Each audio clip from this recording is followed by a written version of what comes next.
The silence felt wrong before he understood why. No distant artillery, no chatter on the wire, just wind dragging across the sandbags, slow and empty. He scanned the tree line again, eyes narrowing, searching for something he couldn't yet name. Then it moved.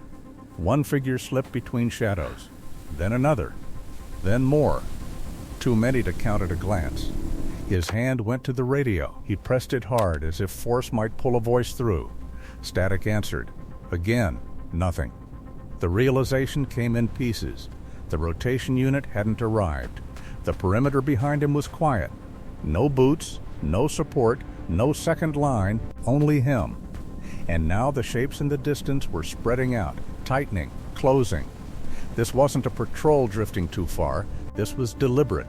This was 20 men moving with purpose. And suddenly, the outpost didn't feel like a position anymore. It felt like a trap. Because there weren't supposed to be 20.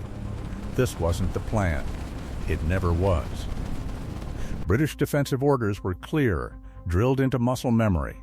Hold your ground, report movement, delay the enemy until reinforcements arrive. You were never meant to win alone.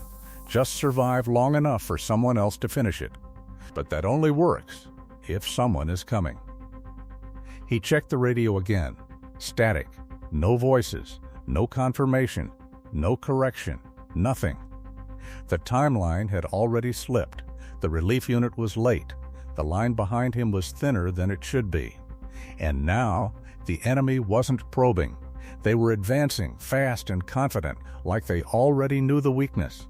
Positions that should have been covered weren't. The system was breaking in real time, and for the first time the thought surfaced. What if no one was coming at all? He didn't wait. The first shot cracked through the stillness, sharp and final. One of them dropped instantly, folding into the dirt before the others even reacted. For a second, it felt right. Then everything changed. They didn't panic. They moved. Fast, controlled, trained. The formation broke apart, bodies slipping behind trees, into dips in the ground, vanishing from clean lines of sight. What had been a cluster became a spread. What had been visible disappeared. And just like that, his advantage was gone. Worse, his position wasn't a secret anymore. Every muzzle now angled toward him, every movement measured against where that shot came from. He could feel it tightening. Not chaos, not confusion, a circle forming, and inside it, just one man, exactly where they expected him to be. Staying put would get him killed. He knew that now. Every instinct from training told him to hold position, conserve movement, maintain control. But control was already gone. The moment they spread out, the rules stopped applying. So he broke them. He shifted left, low and fast, boots scraping dirt, breath tight in his chest. A new angle, a quick shot. Then he moved again before the echo faded. Another position, another shot. No pattern, no rhythm, just fragments. To them, it didn't sound like one rifle anymore. It sounded scattered, uncoordinated but widespread, like multiple firing points waking up across the line. He even let himself be heard. A footstep here, a rustle there, just enough to suggest presence, more than one. And for the first time since it started, their advance slowed, not stopped, but hesitated, because now they weren't entirely sure how many men they were walking into. Now he leaned into it. Every movement became deliberate. He studied the ground, the dips, the broken lines of earth that could hide a body for just a second longer. Fired once, then shifted before the sound fully carried. Fired again from somewhere it shouldn't be possible to reach so quickly. Distance stopped making sense. Timing stopped making sense. To them, it felt wrong, like they were being watched from more than one place, like they had walked into something prepared, something layered, a unit, not a man. He let the pauses stretch just enough to build tension, then broke them with sudden shots from unexpected angles. Close, then far, then somewhere in between. And slowly it started to show.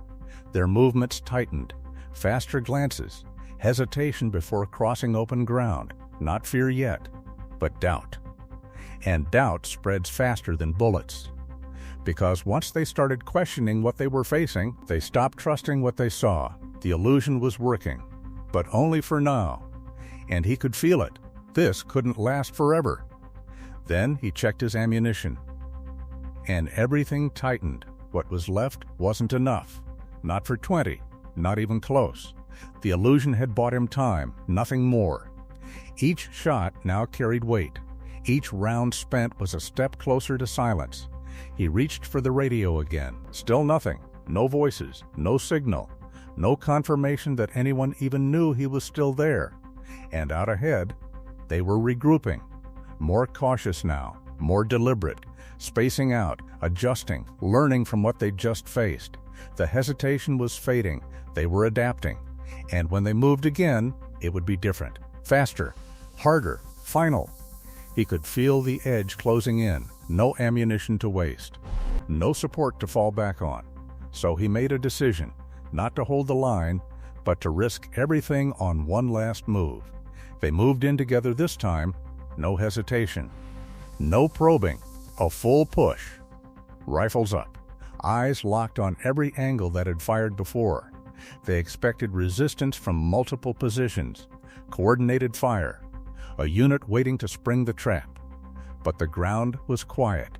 Too quiet. They advanced through the scattered positions one by one, stepping over spent casings, passing shallow impressions in the dirt where someone had fired, and moved and fired again.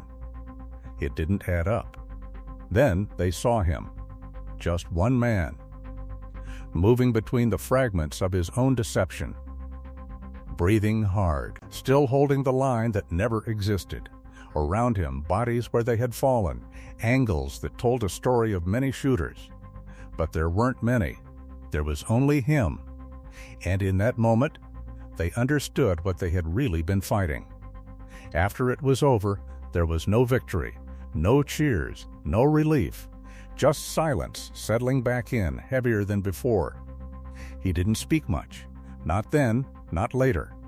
They counted what was left, the bodies, the casings, the scattered positions that told a story no report could fully explain.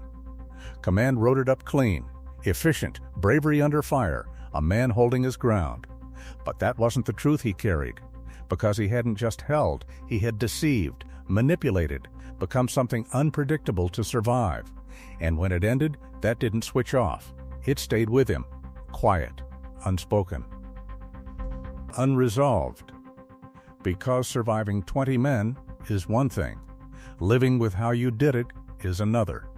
If this story stayed with you, it should, because most of what happened in war was never clean, never simple, and rarely told the way it really was. Subscribe for more untold WWII stories that go beyond the medals and into what actually happened on the battlefield. And tell me in the comments, was this bravery or something else entirely?